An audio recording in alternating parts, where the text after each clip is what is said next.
kalau kita tuh hidup nggak dapet manual book gitu. Betul. Iya nggak sih? Iya, nggak ada cara assemblingnya ya. Jadi mempertanyakan gitu. Jadi kayak mungkin kalau orang-orang bilang lebay banget sih sampai mempertanyakan tujuan hidup aku apa sih, kok kenapa aku ngajar ya, kenapa aku kayak gini, ngapain sih aku kayak gini gitu. Mungkin saja gitu mereka bertanya kembali gitu dan mencari-cari tahu lagi gitu apa sih sebenarnya yang aku pengen. Halo teman baik semua, selamat datang di acara perdana kami yang berjudul Dialog Jiwa. Bersama saya Laksmi dari komunitas teman baik. Dan saya Dwika dari komunitas teman baik. Kami hari ini akan mengadakan acara perdana yang berjudul Buat Apa Sih Kita Hidup? Ya nggak sih Dwika? Betul. Jadi kalau misalnya teman-teman mungkin ada yang belum tahu komunitas teman baik itu apa, komunitas teman baik itu adalah komunitas yang bergerak di bidang kesehatan jiwa. Dan kita udah cukup sering loh mengadakan acara-acara kayak seminar, kuliah WhatsApp, atau webinar kayak gini. Ini termasuk yang pertama ya Dwika ya. Yep. Gitu. Dan kalau misalnya untuk yang sekarang ini mungkin kita perkenalan diri dulu secara lebih mendalam ya. Jadi kalau dari aku sendiri, namaku Laksmi, aku adalah penyintas bipolar dan gangguan kepribadian ambang. Jadi bisa dibilang tema ini ya cukup bisa aku bahas secara mendetail karena aku juga ada masalah di self harm, yaitu menyakiti diri sendiri. Nah kalau Dwika sendiri boleh perkenalan diri dulu nggak? Boleh. Perkenalkan, nama saya Dwika, saya adalah akademisi psikologi, saya pengajar di salah satu universitas di Bali, dan juga saya aktif berkegiatan di komunitas teman baik bersama Laksmi. Nah, Dwika kan ngajar nih, Ya. Berarti kegiatan sehari-harinya ngajarnya jadi online ya? Betul Laksmi, jadi sangat sulit ya sekarang karena online semua gitu. Tapi menantang juga, jadinya lebih banyak berkegiatan di rumah jadinya kan, dan semua aktivitas melalui online. Ya memang sometimes agak lelah juga di depan komputer, tapi ya dinikmati aja sih. Senang juga karena lebih banyak kegiatan yang bisa kita lakukan juga sih sebenarnya. Gitu. Ya. Gitu. Nah itu biasanya kalau online gitu ada penghalangnya nggak sih? Jadi karena kan nggak tatap muka langsung tuh, jadinya lebih apakah ada jadi stres atau jadi mungkin malah jadi depresi karena aduh kok susah banget ya menyampaikan materi gitu ke teman-teman. Itu ada nggak sih perasaan-perasaan kayak gitu? Ada banget. Jadi mungkin pertama-tama ketika ngajar online gitu kan ya, karena nggak bisa langsung interaksi sama mahasiswanya, jadi ya sometimes kayak mesti nunggu dulu respon dari mereka seperti itu. Kadang kan kalau misalnya kita kuliah pakai WhatsApp, nggak langsung juga dibales kayak gitu. Beda dengan pertemuan langsung kan. Kalau pertemuan langsung interaktif gitu. Jadi lebih semangat dan lebih suka aja gitu. Tapi ketika misalnya online, ya kita harus siapin materi dulu gitu, terus ngajar online gitu ya. Adalah tantangannya. Cuman selama beberapa bulan ini udah terbiasa. Udah terbiasa ya. Sebenarnya ini sih aku tuh pengen ngebawa topik untuk ke masalah stres dan depresi. Untuk sebagai pembuka, buat apa sih kita hidup? Karena sebenarnya gini teman-teman, kenapa aku nanya pernah nggak sih stres atau depresi? Karena teman-teman pernah nggak sih ngalamin pas lagi jatuh di titik terendah, itu tuh mempertanyakan gitu, mulai mempertanyakan tujuan hidupku tuh apa sih gitu. Mungkin sebenarnya aku juga pengen nanya ke Dwika nih, apakah pas lagi stres gitu ngajar atau mungkin grogi kali ya pas awal-awal ngajar, itu pernah nggak sih jadi mempertanyakan gitu, jadi kayak mungkin kalau orang-orang bilang lebay banget sih sampai mempertanyakan tujuan hidup aku apa sih, kok kenapa aku ngajar ya, kenapa aku kayak gini, ngapain sih aku kayak gini gitu. Betul. Ketika aku mengalami hal tersebut yang Laksmi bilang gitu ya, mempertanyakan ulang, buat apa sih aku hidup? Sometimes ketika aku pernah mengalami titik terendah dalam hidupku, misalnya aku pernah merasakan gagal, pernah merasakan kecewa. Nah saat itulah aku kembali melihat kayak, buat apa sih sebenarnya yang aku lakukan ini, buat apa gitu. Nah saat itu gitu Laksmi, kalau Laksmi sendiri gimana? Pernah gak sih ngalamin dan mempertanyakan ulang gitu definisi kehidupan mungkin? Iya, sebenarnya aku hampir selalu ya mempertanyakan itu tuh pas lagi fase down. Mungkin cerita dikit, kalau bipolar itu adalah gangguan mood ya teman-teman. Jadi kayak bisa down banget. Jadi kalau misalnya orang mungkin kalau down tuh masih segini, masih tarafnya masih -5 gitu ya kalau di kurva. Nah kalau misalnya bipolar itu bisa sampai -10 atau -100 gitu. Nah kalau senang, bipolar itu bisa jadi senang banget sampai nggak sadar apapun gitu, saking senangnya bisa jadi menghambur-hamburkan uang, terus kayak bertindak yang tidak semestinya kayak gitu. Nah balik lagi ke fase down itu, biasanya aku tuh mempertanyakan Dwika. Jadi kayak buat apa sih aku hidup? Kenapa nggak mati aja sih? Gitu loh. Kayak buat apa sih aku hidup? Kenapa nggak bunuh diri aja sekarang gitu? Nah, dari situlah aku kayak tiba-tiba suka dapet pemikiran-pemikiran filosofis atau bahkan pertanyaan-pertanyaan filosofis yang buat apa ya sebenarnya manusia tuh hidup gitu. Padahal kan mungkin kita juga sama-sama tahu ya kalau kita tuh hidup nggak dapet manual book gitu. Betul Iya nggak sih? Iya. Itu Jadi kayak that's very important point ya. Kita nggak ada manual booknya gitu kita ya. nggak ada manual Nggak ada booknya. pakemnya. Hidup tuh harus seperti apa gitu ya. Jadi nggak ada cara assemblingnya ya. Assembling Coba-coba kehidupan. gitu. Coba-coba. Jadi gitu. Banyak pertanyaan-pertanyaan kayak gitu datang pas aku down banget gitu Dwika. Gitu. Jadi apa ya? Mungkin kalau dari Dwika sendiri gimana sih menurut Dwika kalau kayak mempertanyakan makna hidup gitu? Ya. Jadi sebenarnya sangat wajar ya ketika kita pernah merasa down, pernah ada di titik terendah dalam kehidupan kita. Dan saat-saat kita mengalami tekanan, kita mengalami stres gitu. Juga wajar kita mempertanyakan kembali, menelisik kembali gitu ke dalam diri sendiri. Pertanyaan-pertanyaan seperti buat apa sih kita hidup? Sebenarnya apa sih yang aku inginkan dalam hidup? Seperti itu Laksmi. Dan itu manusiawi banget gitu. Karena ketika misalnya manusia ya beranjak dewasa gitu, pasti akan banyak tuntutan-tuntutan, baik itu tuntutan dari dalam diri sendiri maupun tuntutan dari orang-orang sekitar, dari sosial seperti itu. Nah, ketika misalnya tekanan itu terlalu tinggi, ya tekanan terlalu tinggi, sedangkan daya yang dia punya itu mungkin sedikit gitu kan ya, mungkin saja gitu mereka bertanya kembali gitu dan mencari-cari tahu lagi gitu apa sih sebenarnya yang aku pengen gitu. Semua sudah aku lakukan, kenapa aku juga masih pernah gagal atau masih suka merasa kecewa, merasa sedih, atau sebenarnya apa sih yang udah aku lakuin sekarang gitu.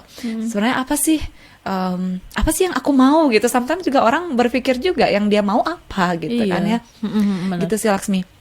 Dan juga tak jarang buat orang-orang yang mengalami gangguan misalnya seperti depresi begitu kan ya, mereka kembali melihat dalam dirinya gitu. Dan juga sometimes mereka mengovergeneralisasi hal-hal yang mungkin sebenarnya itu bagi orang lain gitu kan ya sederhana, tapi menurut mereka itu sangat masalah yang sangat besar seperti itu. Karena kecenderungannya memang orang-orang yang mengalami gangguan mood atau juga depresi seperti itu, mereka cenderung untuk mengovergeneralisasi. Misalnya kayak semua tidak ada maknanya, semua percuma, semua sia-sia, atau semua tidak sayang aku gitu. Jadi ada kata-kata semua, padahal kalau misalnya kita melihat lagi, ya nggak semua amat gitu. Maksudnya cuma beberapa hal aja dalam kehidupan kita mungkin tidak berjalan sesuai dengan apa yang kita harapkan gitu. Iya benar banget itu. Terus aku pengen nambahin juga sih. Tadi itu pertanyaannya kan menarik ya soal buat apa kita hidup. Nah itu tuh awalnya tuh aku kayak mempertanyakan ini tuh pas masih kecil gitu. Nggak kecil-kecil amat sih sebenarnya pas SMA lah. Nah itu aku mempertanyakan buat apa sih aku hidup gitu. Apalagi aku lagi down kan waktu itu dan tugas-tugas banyak segala macam. Nah jawabannya itu kurang memuaskan buat aku karena kan aku sempat nanya kan ke orang-orang yang lebih berumur ya, lebih banyak pengalamannya, buat apa sih kita hidup, buat apa aku hidup, ngelanjutin hidup kayak gini. Terus jawabannya tuh gini, ya kamu hidup buat berguna lah buat orang lain kayak gitu. Terus aku tuh agak kayak kurang srek lah ya sama jawaban itu. Nah terus aku tuh mikir selama aku berjalan ya dalam kehidupan ini, aku mikir kayaknya sebenarnya tujuan hidup atau buat apa aku hidup itu bukan gitu deh. Tapi lebih ke arah aku tuh mesti bahagia dulu sama hidupku gitu. Baru nantinya aku bisa berguna atau membahagiakan orang lain. Jadi ada insight yang sebenarnya Laksmi sudah dapatkan gitu ya. Dan saat kecil pun Laksmi merasa kayak tidak puas atau mempertanyakan kali, buat apa aku harus hidup, terus orang-orang sekitar bilang harus berguna gitu buat orang lain gitu. Malah jadi kayak pressure kan. Jadi tekanan, betul sekali. Terus jadinya aku mikirnya kayaknya hidup tuh harus dibawa enjoy juga deh gitu. Kayak apa sih, hard mode, easy mode yang kayak gitu ya kalau misalnya menjalani hidup ya. Tadi di luar rekaman ini kita sempat ngobrol juga kan, sebelumnya kita kayak pemanasan dulu ngobrolin topik ini. Nah kita tadi ngomongin ya Dwika ya soal hard mode, easy mode itu dalam hidup. Coba deh, mungkin bisa Mungkin aku diceritain diulang lagi. aja ya. Jadi ceritanya ketika aku berkuliah di UK pada waktu itu, Laksmi, aku merasa benar-benar down gitu. Aku tidak memiliki komunitas gitu. Aku pengen di satu sisi aku pengen berkembang, tapi di sisi lain aku ada perasaan takut, ada perasaan cemas gitu. Pada akhirnya aku berusaha untuk gabung ke dalam suatu komunitas, ya.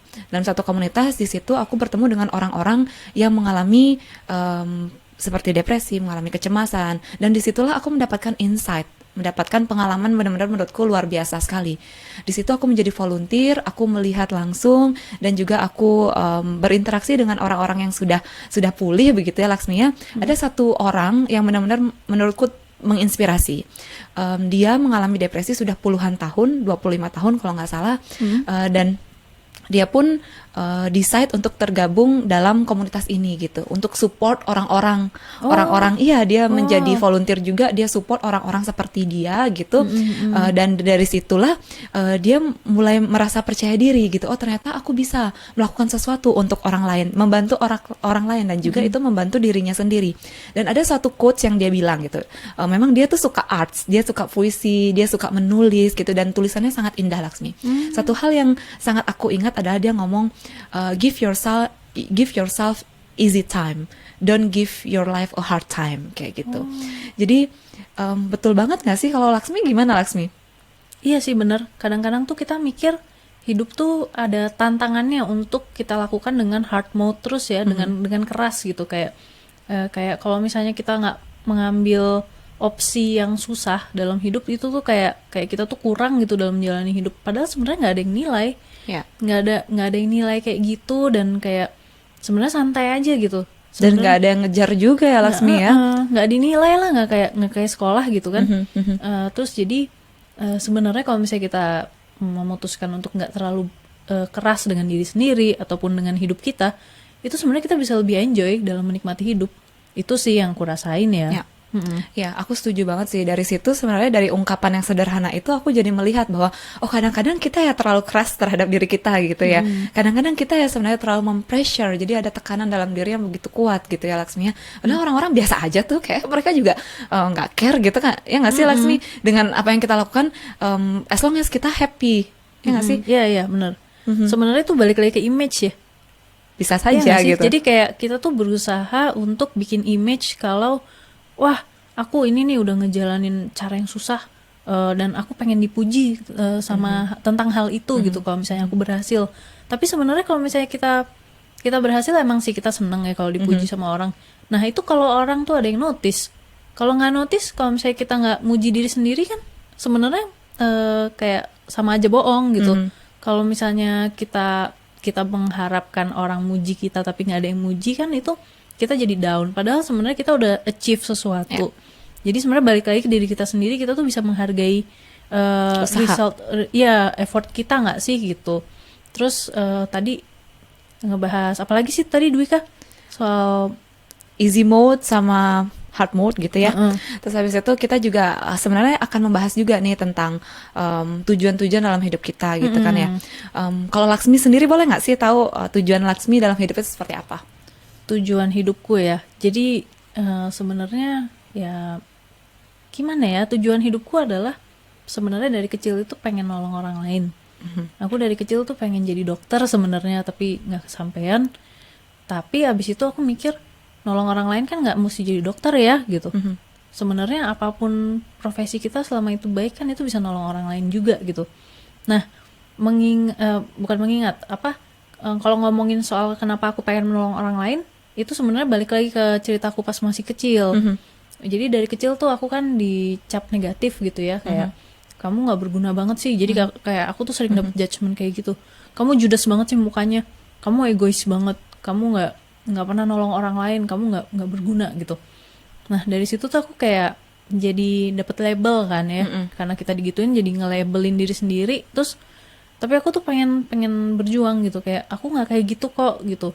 Aku pengen berjuang, dan aku jadi mikir udah deh profesi yang aku inginkan nolong orang lain aja gitu. Nah tadinya tuh balik lagi ke image yang tadi aku bilang, image. Tadinya tuh itu cuma kayak pengen membangun image kalau aku nggak kayak gitu, biar orang lebih menghargai aku. Tapi lama-kelamaan pas aku ikut jadi relawan, ngebantu orang lain, itu aku kayak nemu kebahagiaan tersendiri gitu. Jadi kayak ada rasa hangat di dalam dada, itu kalau misalnya udah berhasil nolong orang lain, berhasil ngebantu, berhasil misalnya sesimpel dengerin curhat orang lain dan orang lain itu ngerasa terbantu gitu dengan kita denger, itu rasanya tuh kayak aduh kok hangat banget ya gitu, seneng gitu. Oh ternyata tuh nolong orang lain tuh emang menyenangkan buat aku gitu. Terus dari situ aku mikir ya udah deh, passionku sekarang ternyata nolong orang lain dengan cara yang aku bisa gitu.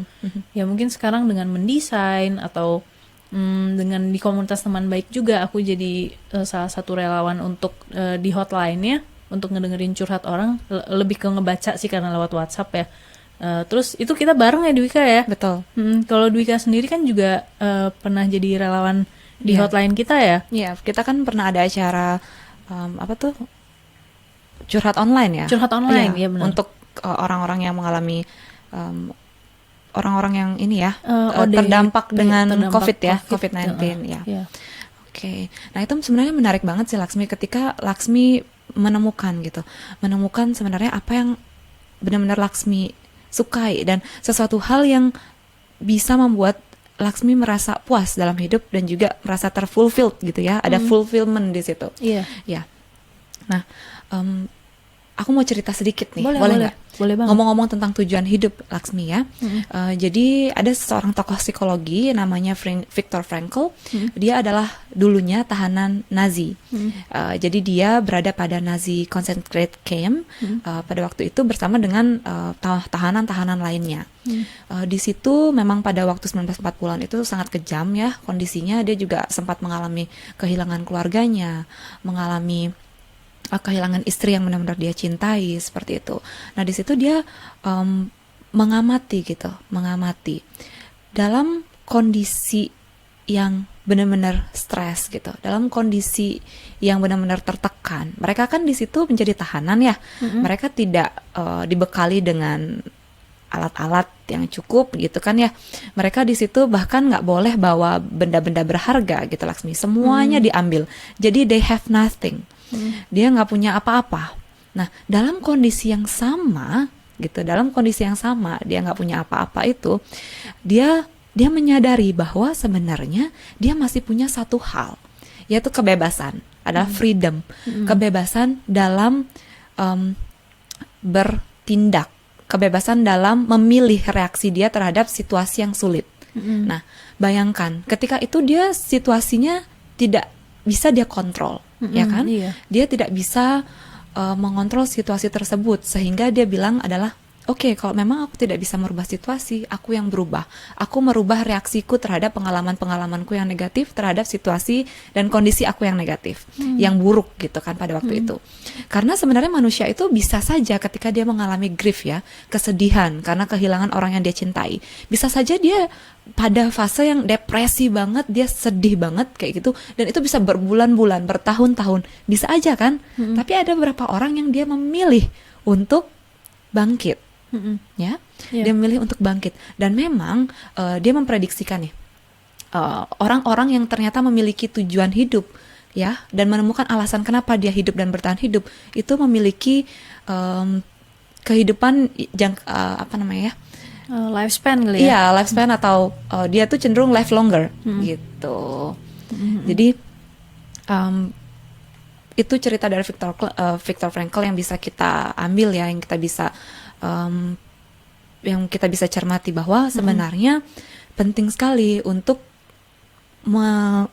mempunyai semangat hidup dan juga untuk melihat kembali gitu. Sebenarnya kita harus ingat kita masih punya kebebasan untuk bereaksi atau bertindak terhadap suatu hal apapun kesulitan yang kita alami kayak gitu, Laksmi. Kalau menurut Laksmi sendiri nih, Laksmi kan pernah nih ada di titik terendah. Laksmi pernah mengalami fase depresi gitu. Lalu apa yang membuat Laksmi untuk bangkit gitu dari fase tersebut? Itu karena aku depresinya tuh dari sebab biologis ya, karena penyakit ya. Itu pertama aku berobat. Itu yang bisa ngebantu aku, dan setelah udah membaik itu aku berusaha nyari ya itu tadi semangat hidup. Jadi Betul. kayak apa ya, cita-cita itu penting banget loh buat kita punya cita-cita ya. Dan ditulis kalau bisa ditempel di ruang kerja kita atau ruang belajar kita. Terus dengan ngeliat cita-cita itu, dan biasanya aku ngeprintnya itu ada gambar, jadi nggak cuma tulisan aja. Itu dengan ngeliat cita-cita itu aku tuh kayak iya jadi semangat lagi nih. Ya. Gitu, kayak gitu. Cuma yang aku pengen tanya Edwika ya, gimana kalau misalnya orang-orang yang suka self harm, menyakiti diri sendiri, itu menurut Dwika gimana? Oke. Kita udah move to the topic ya, kita move to the self harm. Nah, pada fase-fase misalnya orang yang mengalami depresi gitu ya, beberapa orang mungkin punya pemikiran untuk mengakhiri hidupnya gitu kan ya. Oke. Nah, self harm itu adalah salah satu cara untuk mencapai hal yang tadi yang dia inginkan itu. Iya. Pikiran untuk mengakhiri hidupnya. Gitu. Nah, itu namanya suicidal attempt, atau nanti kalau misalnya dia sudah berhasil gitu melakukan aksi bunuh dirinya, namanya complete suicidal. Oh, Kayak gitu. ada istilah-istilahnya ya, aku baru tahu loh. Ada. Nah, kalau misalnya kita ngomong self harm sendiri, definisinya itu Laksmi sebenarnya adalah kecenderungan orang untuk melukai diri sendiri gitu, yang dia lakukan secara sadar, tapi secara sadar juga mungkin tidak ada intensi untuk bunuh diri gitu. Jadi biasanya orang-orang yang cenderung melakukan self harm ini mereka belum bisa meregulasi emosinya gitu. Jadi contoh sederhananya adalah misalnya Laksmi merasa marah atau sangat kecewa atau sangat sedih, tapi Laksmi di sisi lain tidak bisa mengungkapkan perasaan-perasaan negatif tersebut. Dan daripada merugikan orang lain gitu, pemikirannya sih dia mempunish dirinya sendiri, dia menghukum dirinya sendiri gitu. Tujuannya self harm itu juga sebenarnya untuk relieving the pain kayak gitu. Jadi untuk merasa lebih lega gitu. Mungkin juga ada beberapa orang yang akhirnya menikmati self harm itu gitu. Iya, sering dengar aku cerita-cerita kayak gitu. Iya, jadi dia merasa ada excitement yang dia rasakan sehingga perilaku self harm itu terus berulang di kemudian hari gitu. Tapi memang yang perlu kita perhatikan di sini, orang-orang yang mengalami self harm atau melakukan self harm ini, dia memiliki resiko tinggi untuk melakukan aksi suicide kayak gitu. Jadi memang kita perlu lebih aware terhadap orang-orang di sekitar kita, Laksmi, yang memiliki kecenderungan melukai dirinya sendiri. Nah, ini teman-teman ya, melukai diri sendiri definisinya bukan cuman kayak dengan cutting gitu atau menyayat gitu ya. Ada juga yang seperti kamu membentur-benturkan kepala juga ke tembok. Ada juga yang melakukan diet ketat. Oh, itu termasuk self harm ya? Ya, diet ketat yang dia menyiksa dirinya dengan melakukan pembatasan makanan dan sebagainya, dan itu sampai benar-benar parah, itu juga self harm. Jadi intinya adalah self destruction gitu. Jadi kamu merusak diri kamu dengan hal-hal yang mungkin kurang bermanfaat seperti itu. Apakah kalau misalnya kita udah tahu, nih pertanyaan aja ya, kalau misalnya kita udah tahu kita ada di hubungan yang toksik misalnya, terus kita tetap ada di situ, tetap bertahan gitu, itu termasuk self harm juga nggak sih? Tergantung sih sejauh mana itu tuh udah toksiknya gitu. Tapi kalau misalnya memang secara definisi itu self harm itu ya ketika kamu aksi, kamu menyakiti diri kamu sendiri seperti itu. Oh, lebih ke aksi ya? Lebih ke ya perilaku yang itu secara sengaja kamu lakukan untuk menyakiti diri kamu sendiri. Oh, gitu. Oke. Terus sebenarnya aku tuh bingung juga kalau misalnya aku kan ngalamin self harm juga ya, lebih ke cutting sama ngebenturin kepala ke tembok gitu. Nah, di titik itu pas lagi melakukan self harm itu, aku tuh kayak nggak tahu lagi buat apa aku hidup gitu. Itu gimana ya caranya buat ngebantu teman-teman sama mungkin aku sendiri kalau misalnya mungkin lagi relapse, semoga sih enggak ya. Itu untuk menemukan arti hidup di saat titik kritis seperti itu. Betul. Penting banget yang namanya punya self control. Self control dan juga membuat kamu aware gitu dengan diri sendiri. Langkahnya mungkin yang paling sederhana adalah kalau misalnya kamu punya keluarga atau teman atau orang-orang di sekitar yang kamu bisa mintai bantuan, pertolongan, kamu bisa minta bantuan mereka seperti itu. Tapi ketika pada waktu itu ya, tapi kebanyakan memang kalau misalnya orang yang melakukan self harm gitu, dia cenderung tidak terbuka, dia cenderung tidak mau mengakui perilakunya seperti itu gitu. Jadi penting banget mungkin bisa melakukan journaling seperti itu, Laksmi. Melakukan journaling, mengingat-ingat kembali bahwasanya beberapa hal dalam kehidupan kita juga ada loh yang bermakna gitu. Jadi diingat-ingat lagi gitu, diaktifkan kembali pikiran-pikiran bahwa sebenarnya aku aku mampu, pernah kok aku merasa berhasil kayak gitu, ya. Dan ketika berada pada titik jatuh itu, mungkin bisa disadari gitu.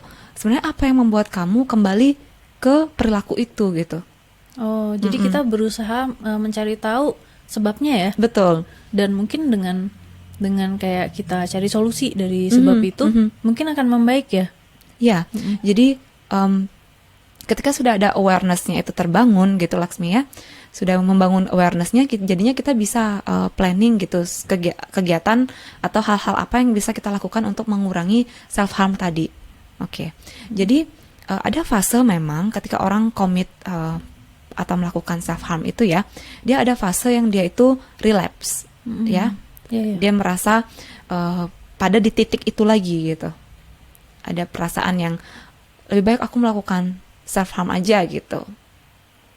Terus ada di fase-fase yang dia merasa guilty, merasa bersalah. Kayak mungkin ada perasaan aku terlalu jahat sama diri aku sendiri gitu. Aku nggak mau melakukan self harm ini lagi gitu. Nah, ada pada fase itulah kamu perlu memperbaiki diri gitu, melihat kembali ke dalam diri sendiri untuk apa sih aku hidup. Dan itu bisa juga dijawab dengan misalnya kamu menyusun rencana atau planning gitu. Oh, aku sukanya ini, kelebihanku ini, kelemahanku ini. Oke, that's okay kalau misalnya aku memang punya kekurangan gitu, tapi aku masih punya banyak kelebihan gitu yang bisa aku bagikan. Contohnya misalnya yang tadi Laksmi membantu orang lain gitu kan ya, membantu orang lain, dan itu tuh juga sebenarnya membantu diri Laksmi sendiri gitu. Ada perasaan bahwa oh sebenarnya aku bisa merasa bahagia dan merasa happy ketika aku membantu orang lain. Nah itu, jadi bagaimana kita dorong teman-teman yang memiliki kecenderungan self harm itu untuk menemukan sebenarnya apa sih yang dia suka, kegiatan apa sih yang membuat dia itu merasa memiliki makna dalam hidup ini. Jadi merasa oh ternyata ada orang yang menghargai aku gitu. Sebenarnya kan manusia juga needs ya untuk diapresiasi kayak gitu. Harus diakui juga kayak gitu. Jadi memang volunteering itu adalah salah satu cara yang sangat bermanfaat gitu untuk kita aktif gitu di komunitas gitu, dan juga untuk membantu kita membangun skill-skill yang positif juga, Laksmi. Gitu. Nah, jangan pernah takut untuk meminta pertolongan kepada orang-orang terdekat atau menemui profesional kesehatan mental. Karena lebih cepat ditangani, lebih cepat juga teman-teman bisa beraktivitas dan juga lebih produktif seperti itu. Gitu sih, Laksmi. Iya. Terus balik lagi mungkin ke bukan balik lagi sih, tadi pengen ngebahas soal profesional. Datang ke profesional. Itu tuh kapan sih kita tahu batasnya, kayak oh ini bisa sendiri nih, atau bisa curhat sama keluarga atau temen aja mungkin ya. Tapi kapan kita tahu batasnya untuk udah di luar batas, aku mesti ke profesional. Itu tuh gejalanya apa, tanda-tandanya apa, peringatannya? Nah, ketika orang-orang sudah sangat-sangat terganggu dengan kondisi psikologisnya dia. Jadi dia benar-benar merasa tertekan. Biasanya yang dia biasanya tidur bisa nyenyak, sekarang tidak bisa nyenyak. Ada pikiran yang terus mengganggu dia. Tidur pun tuh sampai nggak berkualitas gitu tidurnya. Terus juga makan mungkin saja bisa makan berlebihan, makan yang kurang atau menyiksa dirinya tadi, atau sudah melakukan aksi-aksi. Mungkin sometimes orang-orang baru pada level ini ya, kayak berpikir gitu. Ada negative thought, ada negative emotion di situ. Tapi kadang-kadang negative thought itu terlalu intens, Laksmi, terlalu intens, dan itu bisa lead to the action. Jadi ada action, udah melakukan aksi gitu kan ya. Nah itu benar-benar harus sudah diwaspadai gitu. Jadi minta tolong kalau misalnya malu atau merasa takut sendiri gitu, minta bantuan teman-teman terdekat seperti itu. Dan juga saya sarankan pada teman-teman di rumah gitu ya, jangan pernah merasa takut ataupun malu gitu. Tidak ada yang menjudge teman-teman bahwa kalian pergi ke profesional kesehatan mental itu pun sebenarnya wajar gitu, tidak ada yang salah gitu. Bahwa kita berusaha menolong diri kita sendiri. Itu artinya Laksmi, mereka sudah aware dan mereka mau ambil aksi gitu. Mereka sudah mau untuk bangun dari lubang gitu. Nah, Iya, ketika iya, misalnya benar. kamu mengalami titik depresi. Nah, ketika kamu berusaha mencari pertolongan, itu artinya sudah kamu tuh ada harapan di situ. Kamu merasa ada harapan hidup di situ. Kamu merasa bahwa aku butuh pertolongan, berarti kamu merasa kamu ada semangat untuk hidup sebenarnya. Nah, itulah yang perlu dipertahankan gitu Laksmi. Dan kita juga perlu aware dengan orang-orang sekitar kita gitu, keluarga ataupun siapa. Kalau ada perilakunya sudah berbeda gitu, yang awalnya dia nggak pernah marah-marah, sekarang dia bentak-bentak marah-marah, kita perlu curiga dia kenapa gitu. Dan ketika misalnya itu intens gitu, kita perlu tahu dia sebenarnya apa sih yang mengganggu dia, masalah apa sih yang mengganggu dia, seperti itu. Nah, ketika misalnya sudah benar-benar yang dari awalnya dia nggak produktif gitu jadinya, atau misalnya langkah-langkah yang dia lakukan itu sudah dilakukan semua, yang self help itu dia sudah lakukan tapi juga belum membantu, itu memang kita butuh banget pertolongan orang yang sudah belajar tentang itu gitu bertahun-tahun. Misalnya ada psikolog atau psikiater atau ada perawat spesialis jiwa seperti itu. Gitu Laksmi. Iya. Terus kalau misalnya aku tuh pernah dengar apa konselor ya. Konselor tuh di Indonesia ada nggak sih? Konselor? Konselor yang kita bisa datang gitu, yang kalau misalnya yang aku tahu kan cuma guru BK nih. Kalau misalnya di sekolah ada guru BK, itu kan dari konseling juga ya, bimbingan konseling. Betul, gitu. kalau di sekolah ya. Kalau misalnya konselor yang kita bisa datangin juga ada nggak sih di Indonesia? Pernah dengar nggak? Kalau misalnya konselor itu sebenarnya Laksmi ya, ini memang agak rancu sedikit ya. Jadi konselor itu ketika misalnya orang-orang sudah dibekali skill konseling kayak gitu, dan dia bekerja secara profesional, dia sebagai seorang konselor. Nah, itu kita bisa temukan di pusat-pusat layanan psikologi juga, itu juga ada konselor seperti itu. Oh gitu. Terus kapan kita taunya kapan kita harus ke psikiater atau psikolog atau perawat spesialis jiwa atau konselor? Itu tuh kan ada 4 tuh ya, atau mungkin lebih ya pihak-pihak yang bisa ngebantu kita. Itu kapan kita bisa tahu harus datang kemana gitu, pilih yang mana gitu? Sebenarnya nggak apa-apa sih, maksudnya kemana aja gitu, tapi teman-teman perlu kritis juga, artinya perlu tahu backgroundnya gitu, backgroundnya praktisi gitu kan ya, psikolog, psikiater, perawat kesehatan jiwa gitu, intinya mereka semua membantu gitu. Nah, sekarang kan kita sebagai klien gitu ya, sebagai klien kita kan punya hak gitu kan ya, punya hak, terus juga kita mau pelayanan yang baik gitu kan ya, yang juga menghargai hak-hak kita sebagai klien gitu. Ada baiknya memang cek website resmi gitu misalnya, ataupun ke rumah sakit yang sudah terdaftar gitu misalnya, atau ke pusat-pusat layanan yang memang sudah terdaftar gitu. Jadi kita pun aman gitu Laksmi, gitu. Jadi bisa dipertanggungjawabkan profesionalitasnya gitu. Iya benar ya. Jadi sebenarnya kemana aja sama aja ya, bisa sama-sama ngebantu kita. Betul. Gitu. Terus aku tuh pengen ngebahas soal awareness. Jadi kayak aware itu kan penting banget ya. Itu mungkin kita bisa dari mindfulness juga kali ya. Iya betul.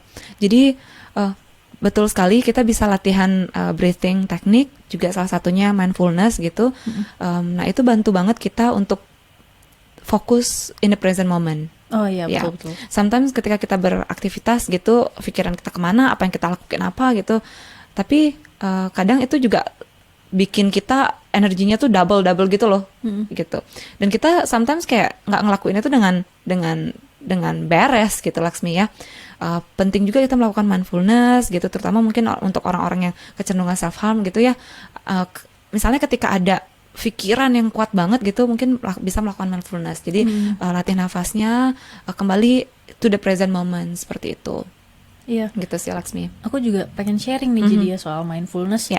Aku mempraktikkan sedikit. Jadi kan kepala aku tuh sering ada pikiran-pikiran yang nggak bisa aku kontrol.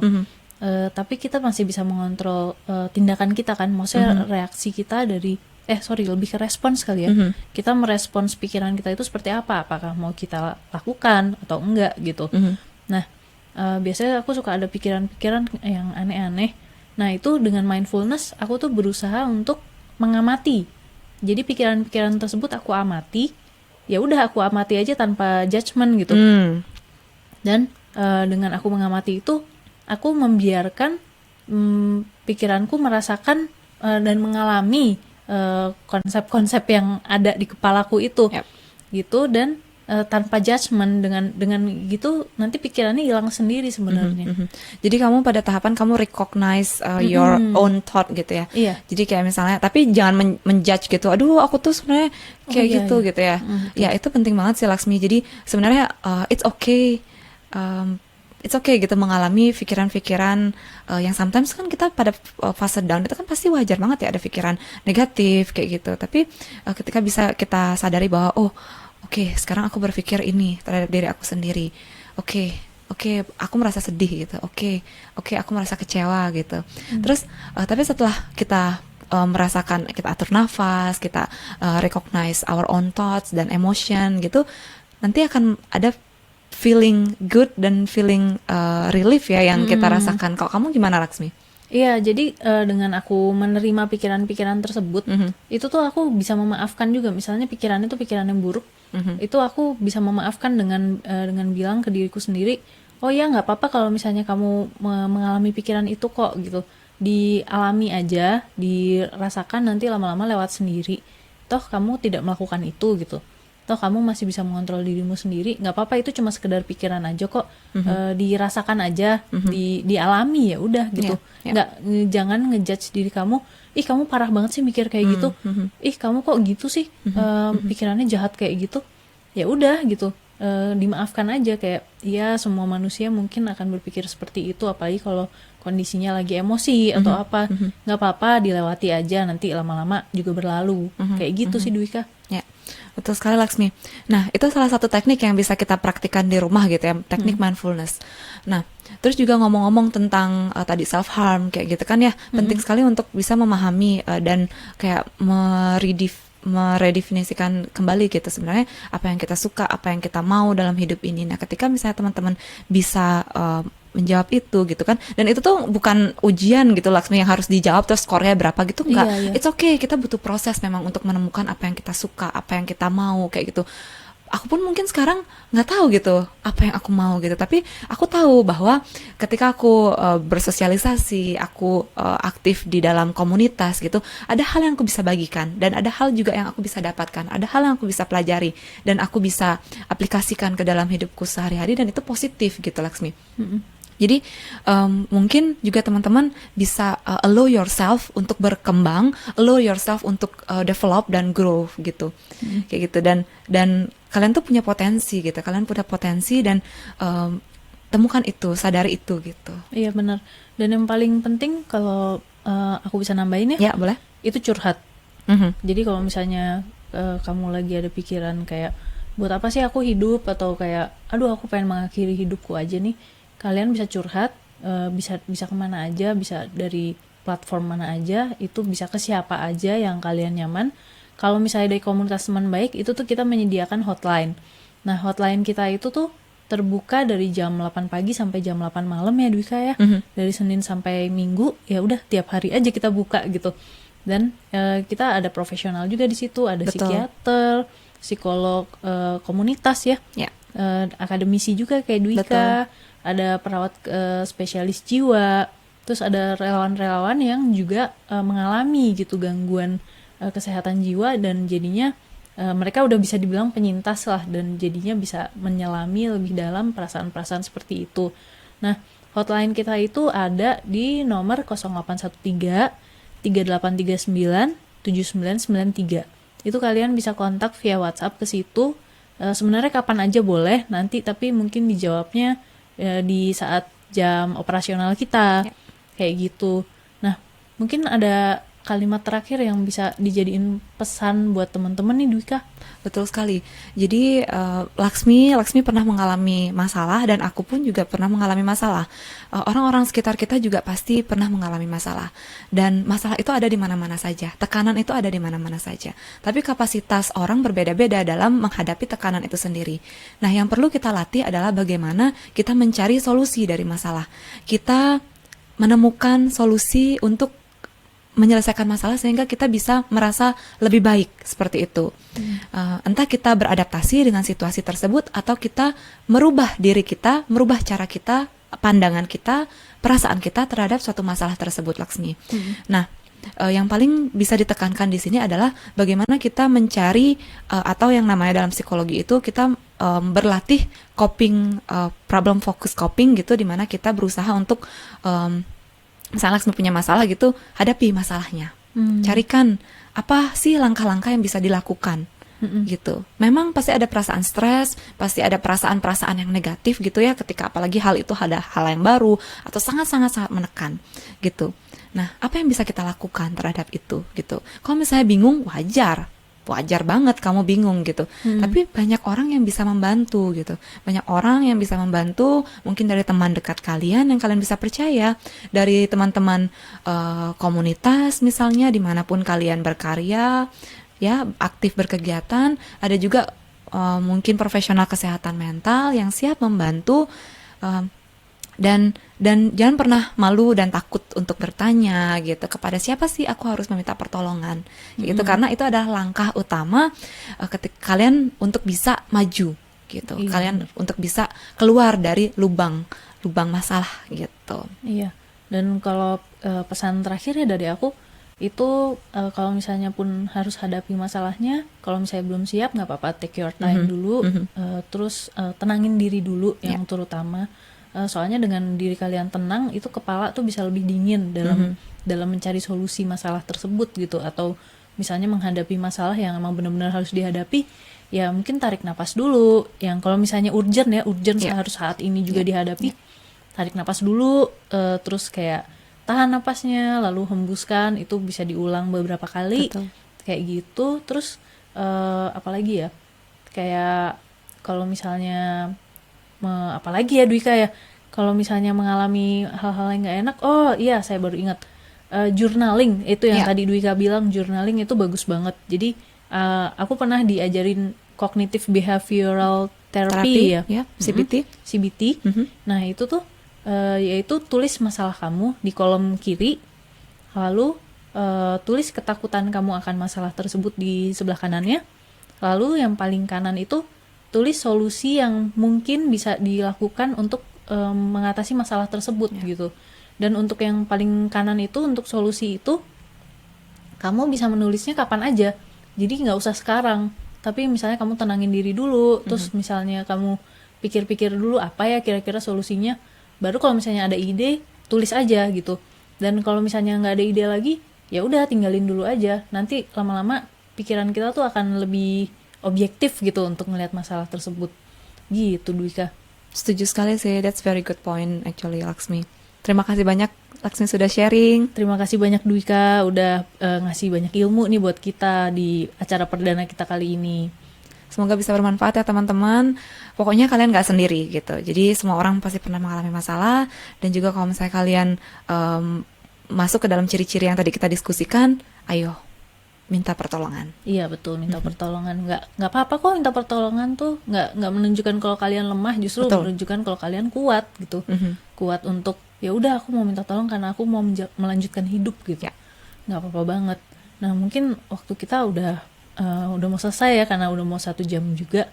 Nah ini dialog jiwa ini rencananya akan rutin. Jadi kita akan upload di YouTube ya, seperti yang kalian lagi tonton ini. Dan ada di Spotify juga sebagai podcast.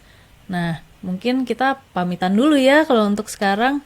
Jangan lupa saksikan terus dan dengarkan terus dialog jiwa yang selanjutnya.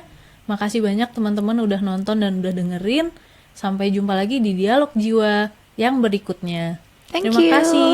Dadah. Dadah.